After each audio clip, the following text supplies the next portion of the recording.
Good morning, everyone. I thought I'd do this video before I get started.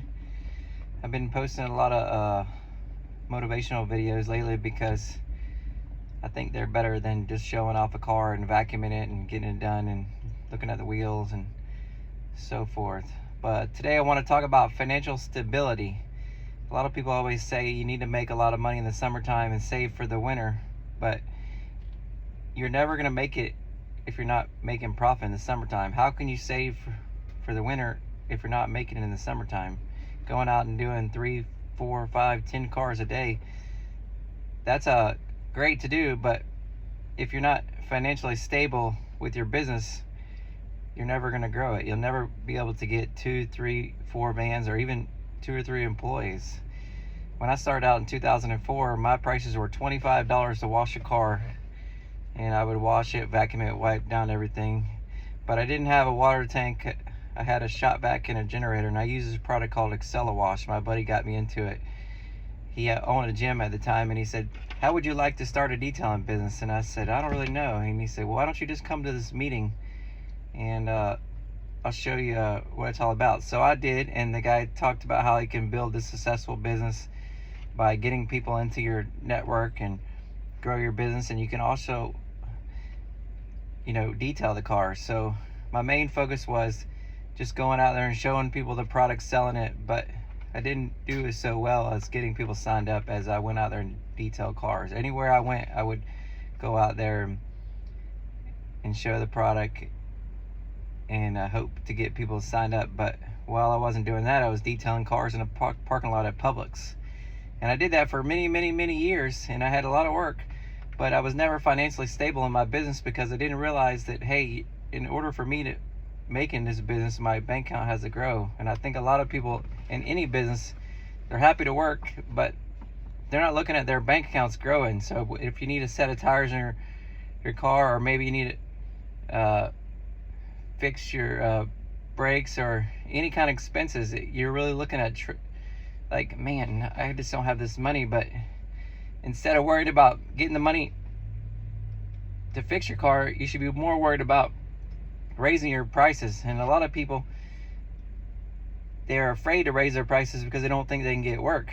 But there's so much work out there, and if you show the customers that you do quality work and you just stay busy, you'll get the business and you'll get the work. Because if a customer is looking for a detailer and you got a guy that's like 2-3 weeks backed out, let's say his prices are like $60 to wash their car and you want 120, the customer really wants that work done, and they're not going to wait 2-3 weeks for this guy because he thinks he needs to be 3 weeks out. You can charge that $120, and then you get a lot of reviews from the customer. You buy more equipment, you present it just like fishing. I do a lot of fishing, and a lot of people think that you can just go out there and throw a hook in the water and think that you're gonna catch fish. Well, the fish don't want to see a dead shrimp on the bottom. They want presentation. So you got to have a nice van. You got to show the customer all your equipment, and you got to be well dressed, and you got to be confident. Once you can do all those things, the price just comes with it. The customer say, "Man, this is a really good piece of equipment you got. I like your van. It's a really nice setup. It's well organized. It's not thrown everywhere." And you show the product to the customer, they're gonna love it. And next thing you know, they're hooked, and they tell their friends. And then you go on Google and you get them to write a review, and they see this guy's got 100 reviews. Now they're not focused on any more prices, and you can build your account. I didn't start building my account until 2016. And when I wanted to get more wealth, I had a lot of customers that dropped me, but I didn't worry about that. I just, hey man, I'm gonna keep going, I'm gonna keep working hard, and I'm gonna do it. And it worked out. This last year was a really good year for me.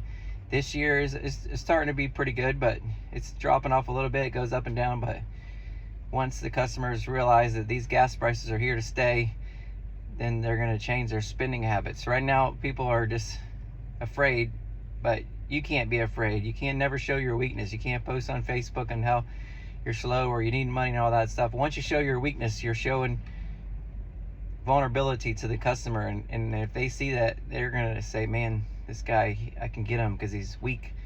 But if you show a strength, you can make it. Once you get the financial stability, then you can grow. But if you're never financially stability and it starts raining for a week, then what are you going to do? Well, everybody talks about saving, but saving isn't important. If you get 3 jobs and you make $1,000 for the week, compared to doing 5 days a week and you're only making $500, you're not really working. You're pretty much happy to work. And I did that for many years. I was doing a customer's boat, and it was all filthy. And I'll never forget the day I normally do his boat for like $60, but that was like back in 2015, 2016, early, when I wanted to create some wealth. And there was a ton of leaves in the boat and everything. And I went over there and I said, hey man, this is going to be $120 for me to get all the leaves out and everything. And he said, man, you charged me $60 last time. I said, well, this boat's trash. And he said, some people are happy to work. And that triggered me that day. I said, you know what? Well, those days are over. And ever since, I never looked back. I got rid of all my wash clients that were paying $50. I restructured my prices. And it was tough for a little bit, but I pushed through, because if you're presenting a product to someone, people don't have a choice. I mean, either you want their product or you don't. You know, they're gonna look at some other guy that's got some raggedy old beat up man, or maybe he doesn't work on his marketing, or he can't be found. But if you're on Google and you're getting the calls every day, or maybe you just get a lot of word of mouth, these customers are looking. They're gonna pay because they don't have a choice. There's not like 100 details in your area taking up all the work, and if they are, you gotta just keep working hard.